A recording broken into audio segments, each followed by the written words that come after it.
പാലക്കാട് ജില്ലയ്ക്ക് ഭാവി വാഗ്ദാനമായി സിനിലും വീണയും നിവേദ്യയും. പട്ടാമ്പി ചാത്തന്നൂരിൽ കഴിഞ്ഞ ദിവസം സമാപിച്ച ജില്ലാ സ്കൂൾ മേളയിൽ 3 ഇനങ്ങളിൽ സ്വർണങ്ങൾ വാരിക്കൂട്ടിയാണ് സിനിൽ സംസ്ഥാനത്ത് തന്നെ ശ്രദ്ധേയനാകുന്നത്. സംസ്ഥാന സ്കൂൾ കായികമേളയിൽ വലിയ പ്രതീക്ഷ നൽകുകയാണ് സിനിലടങ്ങുന്ന താരങ്ങൾ. തേൻകുറിശി സ്വദേശിയാണ് Sinil. Kuzhalmannam CA higher secondary സ്കൂളിലെ +2 വിദ്യാർത്ഥിയാണ് ഈ മിടുക്കൻ.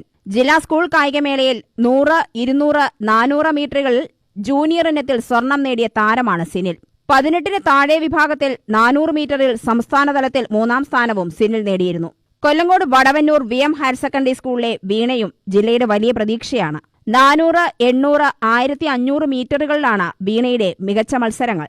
400 മീറ്ററിൽ സിൽവർ മെഡലും 800, 1500 മീറ്ററിൽ ഗോൾഡ് മെഡലും നേടിയ നിവേദ്യയും ജില്ലയുടെ വലിയ പ്രതീക്ഷയാണ്.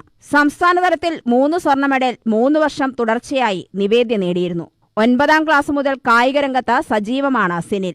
സംസ്ഥാനതലത്തിൽ ജില്ലയുടെ മികച്ച പ്രകടനം തന്നെയാവും ഇത്തവണ ഉണ്ടാവുകയെന്ന പ്രതീക്ഷയിലാണ് കോച്ച് അജയകുമാറും കായിക കൗമാരങ്ങളും.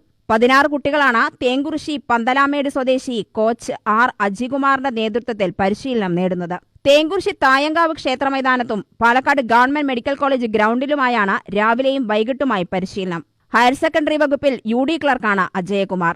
അത്ലറ്റിക്സിൽ ദേശീയ താരം കൂടിയാണ് ഇദ്ദേഹം. തികച്ചും സൗജന്യമായാണ് ഇത്രയും കുട്ടികൾക്ക് പരിശീലനം നൽകുന്നതെന്ന് അദ്ദേഹം പറഞ്ഞു. അപ്പോൾ ഇതാണ് ഞങ്ങളുടെ ആദ്യത്തെ നാഷണൽ ഗോൾഡ് മെഡലിസ്റ്റാണ് നിവേദ്യ. ഇത് വ്യക്തിഗത ചാമ്പ്യനാണ് സിനിൽ. കഴിഞ്ഞ വർഷം സബ് ജൂനിയർ തൊട്ടിട്ട് സ്റ്റേറ്റിൽ സ്ഥിരമായി ഗോൾഡ് വരുന്ന കുട്ടിയാണ് നിവേദിത. ഇപ്രാവശ്യം സിനിലുണ്ട്, അതിലൂടെ വീണ, അഭിശ്രീ, ഇതും കൂടി മെഡൽ വരുന്നുള്ള പ്രതീക്ഷയാണ് ഞങ്ങൾ ഇവിടുന്ന് പോകുന്നത്. ഞങ്ങൾക്ക് ദൈവത്തോടെ പ്രാർത്ഥിക്കുന്നു ഇവരും കൂടി എല്ലാവരും മെഡൽ വന്ന് നമ്മുടെ പാലക്കാടിന്റെ യശസ്വി വരുത്താൻ വേണ്ടി ഈ കുട്ടികളോട്